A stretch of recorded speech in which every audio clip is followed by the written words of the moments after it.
Bonjour à tous, aujourd'hui je vous propose le corrigé du bac spécialité maths 2022. On est sur le sujet donc, de centre étranger de mai 2022 et c'est le sujet 2. Voilà. On est sur le QCM avec annoncer un thème, donc la fonction exponentielle. 6 questions, à chaque fois une seule des 4 réponses proposées est exacte et aucune justification n'est demandée. Alors, les thèmes de ces 6 questions. On est donc sur l'exponentielle. Il y a pas mal de dérivations, parce que première question, c'est une dérivée, ici. Ensuite, on aura une primitive, on est dans le même thème quand même, et après une autre primitive. Donc ça, on pourra certainement vérifier à la calculatrice, je vous montrerai, et après une limite aussi qu'on peut vérifier à la calculatrice. Le reste, on a de la convexité, et ici, des courbes. Donc on est parti tout de suite avec une première question sur une dérivée. Il s'agit de dériver ici un quotient, donc x sur exponentielle x. Donc x sur exponentielle x. Alors là, on est sur du u sur v, d'accord? Donc dérivée de u sur v, vous connaissez tous, c'est dérivable si u et v sont dérivables et que v est non nul sur intervalle. Donc ici, prime v moins u, v prime sur v carré. Donc ça veut dire qu'ici, donc u de x, ça sera x, et v de x, ça sera exponentielle x. Donc u prime, c'est 1, et v' de x, c'est exponentielle x. Conclusion, f de x, c'est donc... Alors, ici, on a u'v moins uv'. Donc, une fois exponentielle x moins x exponentielle x sur exponentielle x au carré. Alors, exponentielle x au carré, je vais le laisser comme ça, mais j'aurais pu le changer parce que exponentielle x au carré, c'est donc exponentielle x fois exponentielle x, c'est donc exponentielle 2x. Le produit de deux exponentielles, c'est exponentielle de la somme. Alors là, ça ne me sert pas, donc je vais le laisser comme ça. En haut, vous voyez tout de suite une factorisation par exponentielle x, ça fait 1 moins x exponentielle x. Et donc, eh bien en bas, exponentielle x, je vais l'écrire comme ça pour bien que vous voyez, eh bien on a une simplification. Parce que dans les réponses proposées, vous voyez, il n'y a pas d'exponentielle x, il y a d'exponentielle moins x. Donc il faut un petit peu simplifier. Donc là, en simplifiant, donc on a deux facteurs. Alors, ce sont des 1 normalement, on n'écrit pas, mais quand vous simplifiez, c'est des 1 que vous remplacez. Donc ça fait 1 moins x sur e de x. Je n'ai pas de 2x dans les réponses, donc il faut que je transforme. Et là, j'ai besoin. Propriété d'exponentielle. Quand on a un exponentiel au dénominateur, je rappelle que 1 sur e de x, c'est égal à e moins x. Ça, c'est vrai, quel que soit x. Donc si on a quelque chose, une expression de x, par exemple, sur exponentielle x, on peut remplacer par cette expression multipliée par exponentielle moins x. Et donc ici, eh bien, j'aurai 1 moins x exponentielle moins x. On a transformé un quotient en produit et on se rend compte ici eh bien, que c'est la réponse C. Et une première question. Alors je vais vous montrer comment on peut vérifier ça avec les calculatrices. Comme il y a 3 questions avec des dérivés et des primitives, je vais commencer par... On va faire ça sur Casio. Et après, je ferai une sur Texas et une sur Numwork pour que tout le monde puisse y trouver son compte. La première chose qu'il faut faire, c'est donc rentrer la fonction, ici, enfin un petit f de x. Ensuite, on rentre les propositions A, B, C et D. Il va falloir aller afficher les valeurs des nombres dérivés de la fonction f. Pour ça, vous allez donc dans Shift Menu, vous allez mettre le mode dérivative ici en On. Donc on descend. Voilà. On. On sort de là. Et ça veut dire que quand vous allez demander des tableaux de valeurs, vous allez avoir à côté les nombres dérivés. Alors, il y aura plein de colonnes, il y aura y'1, y'2, etc. Donc vous, ce qu'il faut, c'est que la colonne donc des dérivés de y1, c'est-à-dire y'1, il faut trouver parmi les colonnes de y2, y3, y4, y5, quelle est celle qui est la même. Donc on va aller dans le mode table, d'accord? Vous allez régler un tableau, bon, on va mettre de 1 à 5 si vous voulez, ça devrait passer. On met table. Ici donc, les colonnes qui m'intéressent. Alors c'est pas y1, moi c'est y'1. Il faut les dériver donc celle-là. Et je dois retrouver la colonne d'après qui a donc 0, moins 0,135, moins 0,099. Donc vous allez voir, ça va très vite. Donc il faut un moins 0,35 déjà en deuxième. Donc oui, ça n'est pas y2. Donc vous pouvez déjà rayer la A. D'accord? Ensuite, je regarde Y3. Ça n'est pas Y3, ça n'est pas la réponse B. Je continue. Y4, regardez, c'est exactement les mêmes nombres qu'on avait. Donc en Y'1, ça veut dire que c'est cette réponse-là qui est la bonne. On va quand même aller voir la dernière, voilà. Donc la bonne réponse, c'est Y4. D'accord? Qui a bien, je vous remontre, les mêmes valeurs qu'on avait dans Y'. Donc Y4, c'est la bonne. Donc je reviens en arrière. Y4, vous voyez, c'est la réponse 1 moins x exponentielle moins x. On peut donc être serein. Soit f, une fonction 2 fois dérivable sur intervalle moins 3, 1. Donc effectivement ici on va bien de moins 3 à 1. On donne ci-dessous. Et ça c'est très important. Il y en a qui ne font pas assez attention. Regardez bien de quelle courbe il s'agit. On vous donne la représentation de f seconde. D'accord? Ça n'est pas f du tout. C'est f seconde. Et qu'est-ce qu'on peut dire? Est-ce que f est convexe? Est-ce que f' est décroissante? Est-ce que f est concave? Est-ce que f' a un maximum? Alors ici, je vais vous rappeler le cours, hein, comme je le fais à chaque fois. Vraiment, sur la convexité, il faut savoir les deux choses que je vais dire. Ici, une fonction convexe sur un intervalle i. Alors ici, on sera sur moins 3, 1. Ça équivaut à avoir la dérivée de f, donc f', croissante sur ce même intervalle.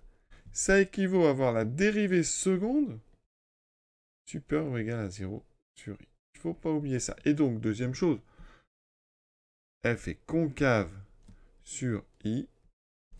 Ça équivaut donc à dire que f' est décroissante sur i. Et ça équivaut à avoir f seconde négative ou nulle sur i. Donc, ce que je vous conseille ici, quand on a une courbe, c'est f seconde. Donc, pour f seconde, c'est uniquement son signe qui nous intéresse quand on parle de convexité. Donc, vous allez faire le tableau, donc ici, de signe de f seconde. On est sur moins 3, 1. Alors, ici, f seconde s'annule en moins 3. S'annule aussi en moins 1 et s'annule en 1. Entre les deux premiers, c'est donc positif, négatif. Et au-dessus, en dessous. Ça, c'est donc le signe de f seconde. Ça vous donne directement les variations de f', puisqu'on a plus f' va être croissante, puis décroissante. Et ensuite, ça vous donne la convexité. Donc, on va parler donc de f. Alors, pour la convexité, ici, on met plutôt f. En général, on ne met pas ça dans les tableaux. Mais là, je vais donc ici, sur cette zone, elle est donc convexe, parce que sa dérivée seconde est positive, f' est croissante. Et après, elle est concave. D'accord? On a un changement ici de convexité. On a la dérivée seconde qui s'annule en changeant de signe. On a même ici un point d'inflexion. C'est pas demandé. Alors maintenant, on regarde les propositions les unes après les autres. Donc, la fonction est convexe sur moins 1, 1. Sur moins 1, elle est concave. Donc ça, c'est faux. La fonction est concave sur l'intervalle moins 2, 0. Alors, moins 2, 0. Moins 2, c'est ici. 0, c'est à droite. Hein, d'accord? Donc, on est sur une zone mixte, convexe, concave. Donc, ça n'est pas du tout ça. La fonction f' est décroissante sur moins 2, 0. Je répète, moins 2, c'est là. 0, c'est ici. Donc, non plus, parce qu'elle est ici croissante, décroissante. Donc, c'est f'. La fonction f' a de un maximum en x égale moins 1. Effectivement, j'ai ça. C'est d'ailleurs là où on va trouver le point d'inflexion. Donc, c'est la proposition D qui est la bonne. Question 3. On considère la fonction donc d'expression x3 exponentielle moins x2. Il faut trouver ici parmi les 4 quelle est celle qui est l'expression primitive de petit f sur R. Donc comment fait-on? Eh bien, il faut savoir que grand F donc, est une primitive de petit f sur un intervalle i. Eh bien, ça équivaut à dire que grand F', la dérivée de grand F, c'est petit f hein, sur ce même intervalle. Donc ça veut dire que c'est un travail de dérivation qui nous attend. Il faut dériver les 4. Au moins, il y en a une qui tombe forcément sur petit f. Alors comment est-ce qu'on va faire? Il y a quand même beaucoup de travail parce que à chaque fois, ce sont 4 dérivés de produits. Donc là, on va essayer de commencer par les plus simples. Alors déjà, la dernière est compliquée parce qu'on a un triple produit. Donc il faudrait d'abord faire une première développer déjà par exemple les deux premiers. Alors on va commencer comment? La première chose qu'il faut savoir, c'est que quand on va dériver de l'exponentielle de moins x carré, on va avoir utilisé la formule exponentielle u. La dérivée exponentielle u, c'est u' de u. D'accord? Donc ici, si je devais dériver exponentielle moins x2 donc en dérivant, je dérive moins x2, hein, c'est le u ici, donc ça ferait moins 2x et le même exponentiel. Donc quand je dérive exponentielle moins x2, j'ai un x qui va sortir. D'accord? Donc, on va commencer, on va prendre à la rigueur les choses dans l'ordre. Donc ici, on va s'occuper de la première. Alors, ici, je vais mettre des noms, parce que sinon, on va mélanger. FA, donc c'est moins 1 sixième x3 plus 1, exponentielle moins x2. Donc c'est un produit. D'accord? Ici, donc, grand F' de A, on dérive. Alors, ici, on va laisser le moins 1 sixième en dehors de tout ça, on remet dedans. Et donc, je dérive ceci. D'accord? Avec U fois V. Donc, première chose, je dérive x3 plus 1. Ça fait 3x2 fois l'exponentielle. Ensuite, on a donc la dérivée exponentielle moins x2. J'en ai parlé, elle est là-bas. Donc, vous mettez plus x3 plus 1 fois moins 2x exponentielle moins x2. Voilà, il y a du travail quand même. Donc ici, 3x2 exponentielle moins x2. x3 fois moins 2x, donc moins 2x4 fois exponentielle moins x2, moins 2x exponentielle moins x2. Donc le problème ici, je vais factoriser par exponentielle moins x2, mais on a du x4. Et ça va pas parce que nous, ici, vous voyez, on a x3 en haut. Donc ça n'est pas bon. Quand vous avez factorisé, il vous reste un x4, ça ne va pas. Donc on peut, ici, supprimer le A. Le problème, vous voyez, c'est que le x ici qui est sorti de mon exponentielle a multiplié le x3 pour donner du x4. Donc ça peut nous aider parce que ça veut dire que dans le B, le x4 va se transformer en x5. Donc on va plutôt tenter le C parce qu'il y a x2 qui lui va se transformer en x3. Donc on tente le C. Et donc ici, ce qu'on a fait, alors c'est presque la même chose, sauf que ici vous avez 1 sixième et donc là vous avez un x2. Donc là, l'idée va être la même. Donc je vais le refaire plutôt que d'essayer de corriger. Donc la dérivée de cette fonction, alors moins 1,5, je vais le garder, donc x2, ça fait 2x, e2 moins x2. Ensuite, on a donc plus x2 plus 1 fois moins 2x exponentielle moins x2. On enlève toutes les parenthèses, alors on enlèvera celle-là après. Donc 2x, e2 moins x2. Ensuite, moins 2x fois x2, moins 2x3, ça c'est bien. Ensuite, moins 2x exponentielle moins x2. Alors là, il y a des choses qui se simplifient, c'est pas mal ça. Ensuite, on a moins 1,5 fois moins 2, ça fait 1. Il me reste x3 exponentielle moins x2. Donc là, c'est parfait. On a trouvé la bonne réponse, c'est la C, puisqu'en dérivant, on a bien trouvé petit f de x. Donc on n'essaye même pas les autres. On peut les supprimer parce qu'on sait qu'il y a une seule réponse exacte. Alors maintenant, on va aller vérifier ça avec une Casio. Pour ceux qui ont les autres modèles, vous essayez avec donc votre modèle. Pour bien comprendre l'utilisation avec une Texas, il faut comprendre que en maths f', on peut le noter avec ce qu'on appelle différentiel df sur dx. Une variable qui serait x, d'accord? Ça, c'est la notation quand on considère une variable x.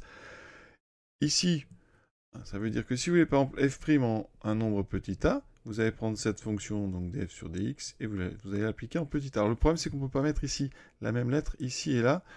Donc, ça veut dire que si je veux f' de x, il va falloir que eh bien, j'exprime f selon une autre variable. Donc, par exemple, je vais prendre, alors avec la Casio, je vais prendre grand A, et je vais faire ceci.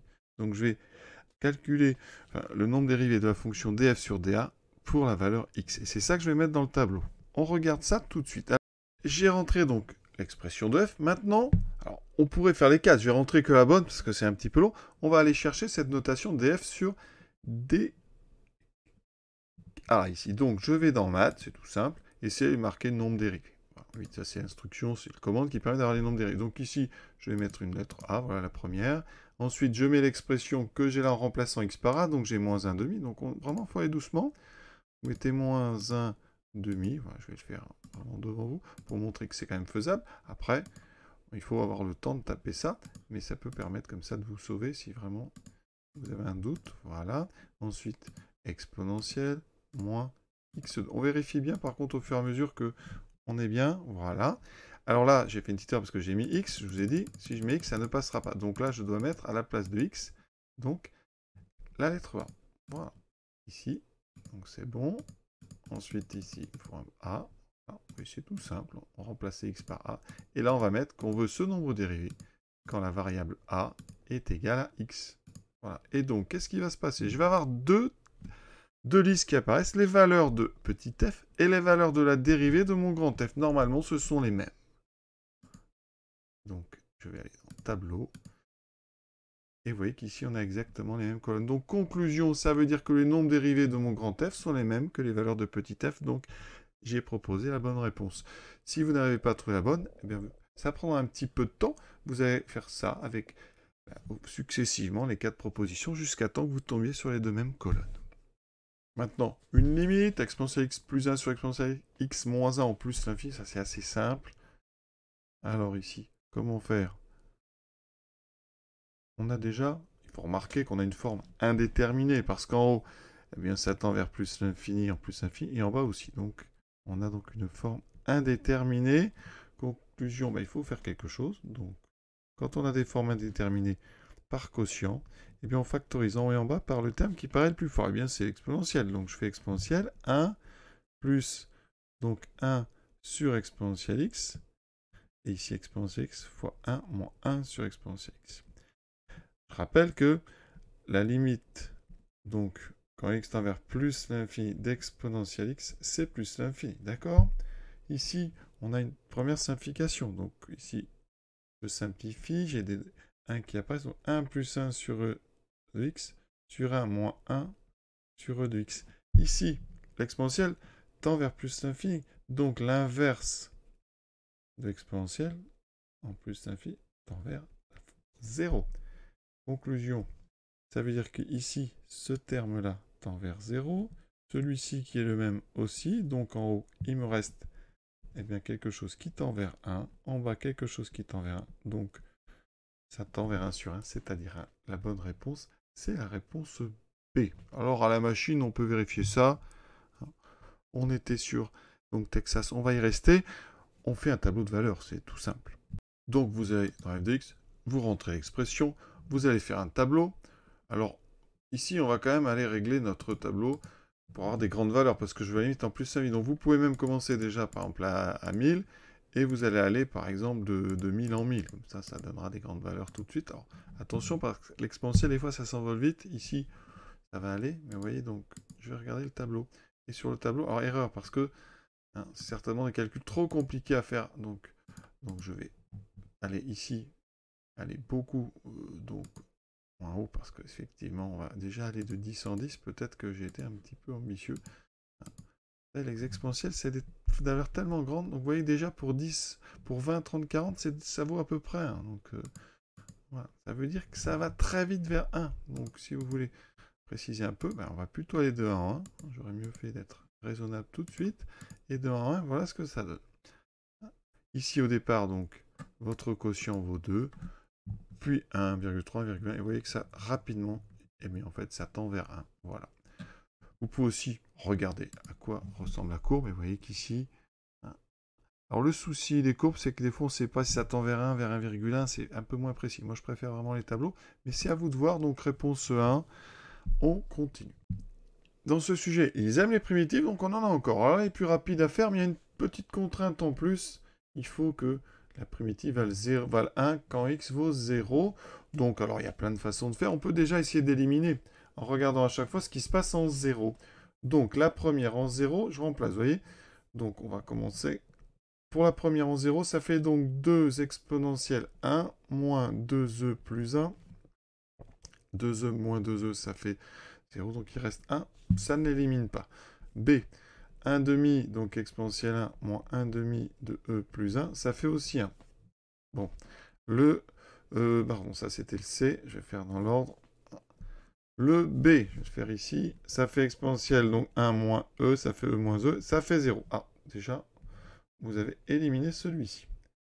Le D, ça fait exponentielle, donc 0, ça fait 1. Donc on n'en a éliminé qu'un seul avec notre condition avec grand F de 0 égale 1. Donc maintenant, on va faire comme tout à l'heure, on va à chaque fois dériver. Alors on va commencer par le plus simple. On a exponentielle x2 plus x.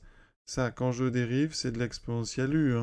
Donc je rappelle, j'ai déjà dit, mais exponentielle u quand je dérive, vous avez u', e de u. Donc il y a u' qui sort.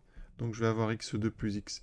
Quand je dérive, ça fait 2x plus 1 fois le même exponentiel. D'accord? Ça ne va pas, ça n'est pas du tout ce qu'on veut. Hein, il n'y a pas d'exponentielle x carré là, dans notre proposition petit f. Donc, on peut supprimer la d. On a donc le choix entre les deux autres. Alors, elles se ressemblent vraiment, donc on va dériver la première. Donc 2 exponentielle 2x plus 1, moins 2e plus 1. Alors, ça se dérive vite, parce que là, il y a des constantes, il n'y a que ça à dériver. Donc le 2 va rester.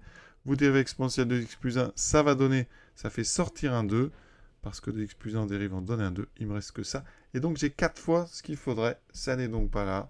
Après, vous pouvez vous arrêter là, puisqu'on n'a plus qu'une seule proposition, c'est donc la C. Alors, moi je préfère à chaque fois vérifier, hein. Mais vous voyez, ce demi, il est important.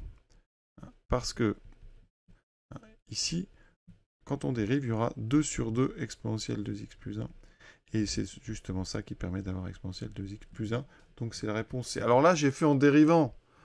Ceux qui savent bien faire des primitives, on peut procéder par des primitives. Et là, c'est faisable. Parce que ici, quand on a petit f égale exponentielle de 2x plus 1, on sait qu'en dérivant, il y a un 2 qui sort. Donc si vous faites un travail sur des primitives, il faudra mettre un 1,5. Donc directement, on peut dire ça. Plus une constante. Après, vous réglez la constante en disant f de 0 égale 1. Ça équivaut à dire que 1,5 d'exponentielle, donc 1 ici, plus k doit être égal à 1. Ça veut dire que k est égal à 1 moins 1,5 de 2. Et dans ce cas-là, vous voyez, donc grand f de x vaut 1,5 d'exponentielle 2x plus 1 plus 1 moins 1,5 de 2. En changeant juste l'ordre des termes, on voit bien que c'est la réponse C. Voilà. Moi, je préfère faire comme ça, hein, parce que là, dans ce cas-là, eh bien, on peut trouver directement une primitive. Voilà. Après, vous pouvez toujours faire ce travail de dérivation. Et avec la machine, alors on va faire avec NumWorks, on va vérifier ce résultat. Alors, comment fait-on avec une NumWorks? Vous allez dans Fonction. Voilà.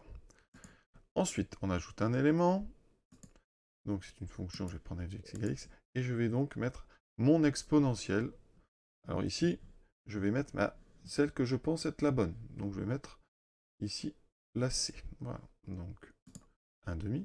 Alors, je vais mettre 1,5, ça me gagnera un petit peu de temps. Exponentielle. L'avantage sur NumWorks, c'est qu'il y a une touche exponentielle directe. Ça, c'est quand même très, très pratique, j'avoue. Voilà. Ensuite, on descend. Moins 1,5. Exponentielle. Donc, E. On descend. Plus 1. Voilà, ça va assez vite. On valide. On va aller afficher le tableau de valeurs. Voilà. Donc ici, vous mettez afficher les valeurs.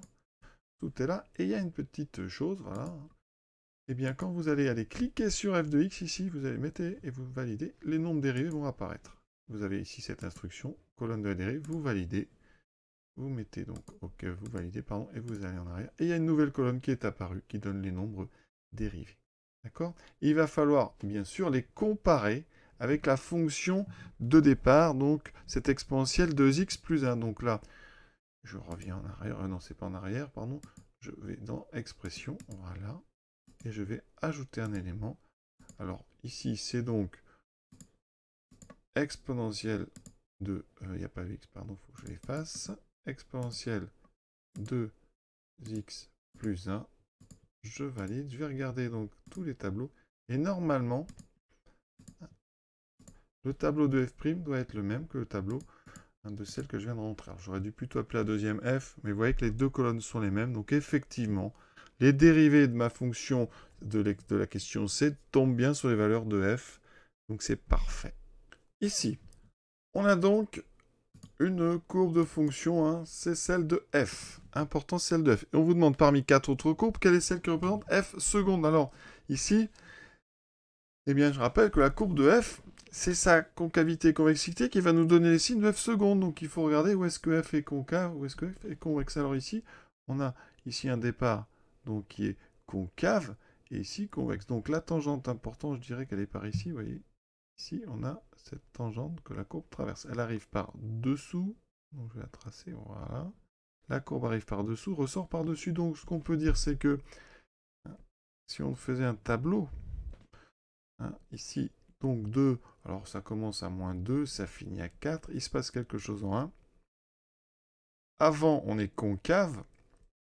Alors quand je dis on est, c'est important, c'est F. Et après, F est convexe. On a donc ici un point d'inflexion entre les deux. Donc, ça veut dire que F seconde doit être, puisqu'on est concave, doit être négative, doit s'annuler ici, et positive.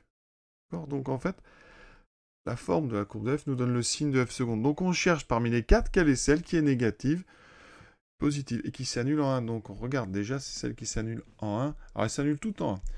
Donc ici, il faut négatif, positif. Donc, eh bien, il semble... Alors, ça peut être là, donc ça n'est déjà pas la C. Ça n'est pas la B puisqu'elle est positive, négative. Ça n'est pas la D puisqu'elle est toujours positive. Donc ici, c'est la réponse A. Donc vous voyez, juste savoir de quel élément vous avez besoin. Si c'est la courbe de F et que vous parlez de convexité, vous voyez, c'est le signe qui a été important, parce que ça m'a... C'est, pardon, la concavité-convexité qui a été important parce que ça m'a donné le signe de F seconde. Toujours connaître bien le lien entre F, F' et F seconde. C'est vraiment capital ce que j'avais dit tout à l'heure sur la première question de la convexité. Voilà. Donc, on a terminé ces 6 questions. J'ai essayé d'être le plus complet possible. J'espère que ça vous a plu. À très bientôt.